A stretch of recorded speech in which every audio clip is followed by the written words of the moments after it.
So, how often in Commander games do you find yourself lagging behind the rest of the table, or maybe you were ahead and one board wipe later just brought you down a few pegs and you're so far behind and you just need to catch up? Let's take a look at some one card turnarounds that you could potentially be running in your deck.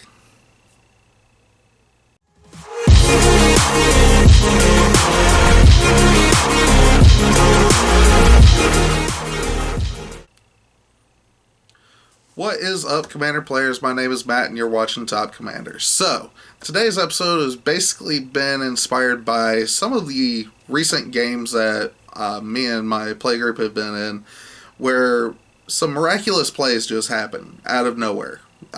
Somebody's really far behind, or somebody just has nothing going on, and all of a sudden they're making that big old Hail Mary pass, and it's just amazing to watch. So it got me thinking, how many cards in Magic could we possibly come up with that can just, by themselves, just get you back into a game from nowhere?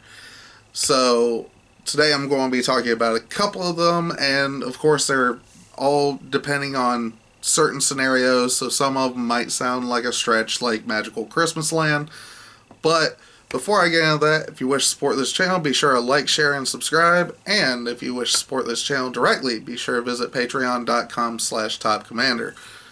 But with that out of the way, let's go ahead and jump right into it. So, immediately, the first thing that I thought about when it comes to one card that can just get you back into a game.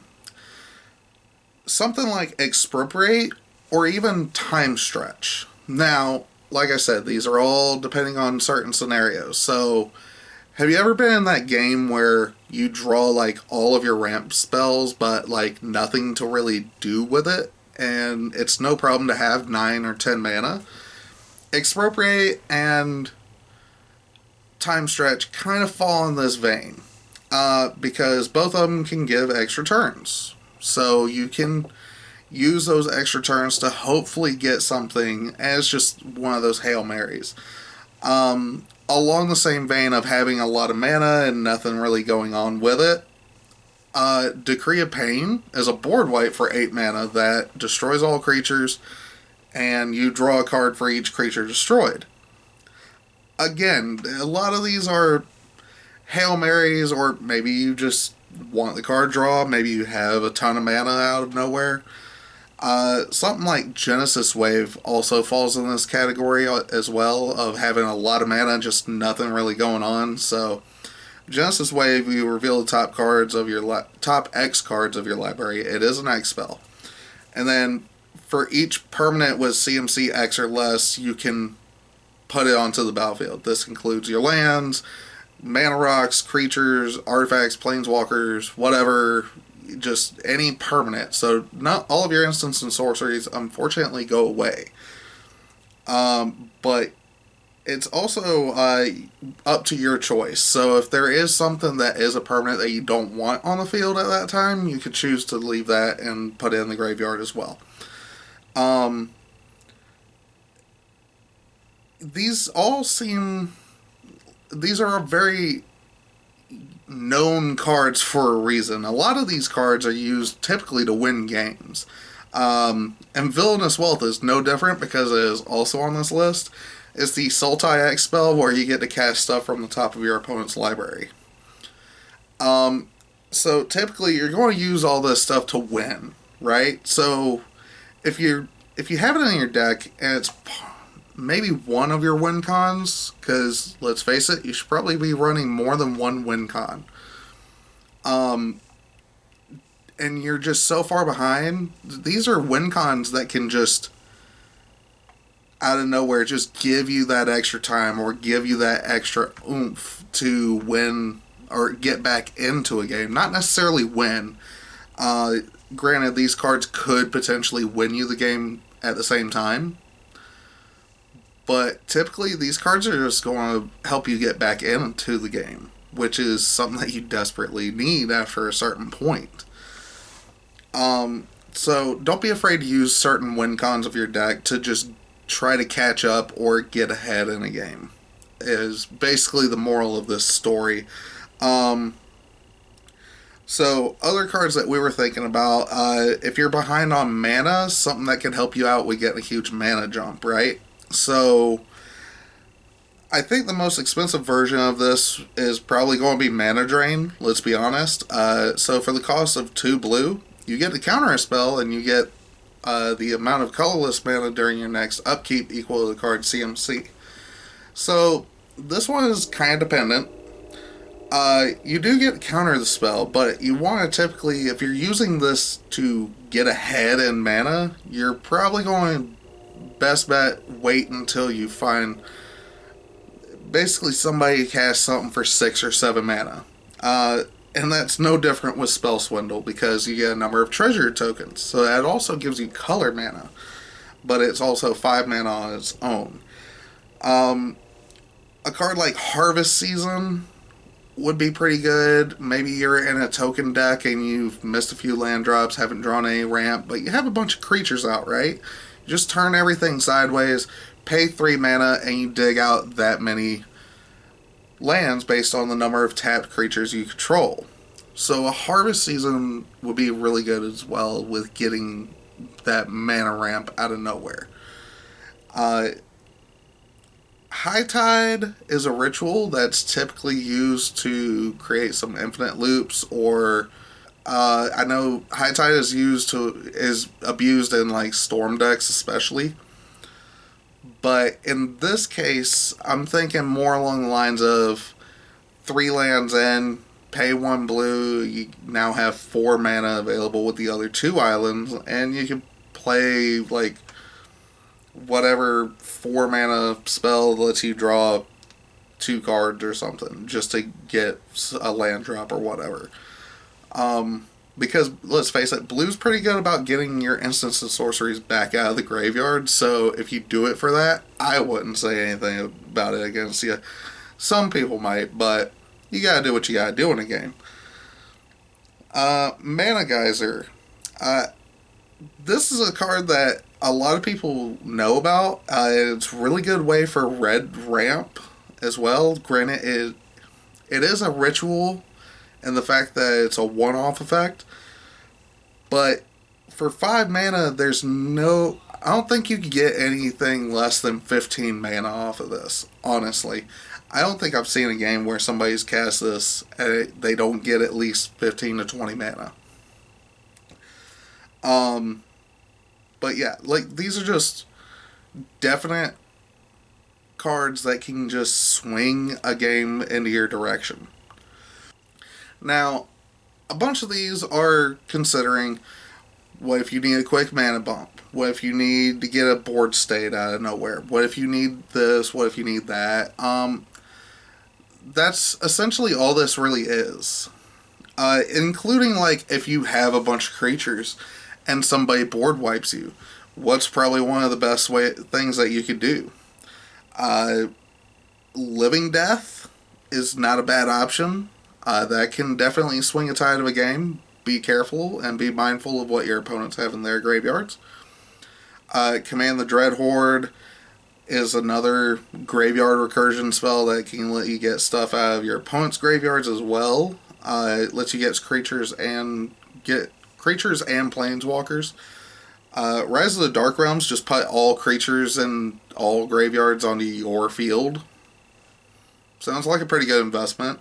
In the same vein as Living Death, though, if you're in an artifact-heavy deck, maybe you have a bunch of artifact creatures, or something like that, Scrap Mastery would definitely be pretty good because it's the Living Death for artifacts. And then, probably the last card that I'm going to talk about, well, cards, Yawgmoth's Will. Now, this one is pretty expensive, I'm not going to lie. It's 2 and a black. It's only 3 CMC. It's expensive cost-wise, like money. I believe it's sitting at about $100 roughly. So until the end of turn, you may play cards from your graveyard. If a card would be put into your graveyard from anywhere this turn, exile that card instead. So basically, it lets you get a second chance at casting stuff out of your graveyard. Now, I say cards because probably the budget alternative for this will be Magus of the Will, which is a 3/3 human wizard, 2 and a black to cast him, and then 2 and a black tap and exile him until in a turn you get to do all this. And Yawgmoth's Will does exile itself upon activation as well. So these are just cards that I was just thinking about that maybe should be run a little bit more often in decks. I'm not saying run a bunch of these cards. I'm just saying that if you're not running anything like this, you might want to consider it. Because it's worth it, even if you're not using it to win. Using a Bolus's Citadel or Song of Creation, or whatever you may have that is known for comboing off or known to be mean. Sometimes you gotta get past that, in all honesty. But a lot of these cards can be big swingy plays that can either win you the game or just get you back into it. And that's the cool thing about some of these cards. Could they be win cons in a deck? Some of them, sure, absolutely. But if you need it to, like, right then and there just to get you back into a game, then use it for that. Because you never know what might happen when you're so far behind and you going into fight or flight mode.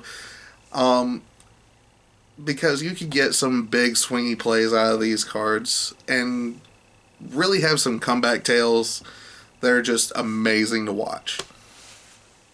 Now,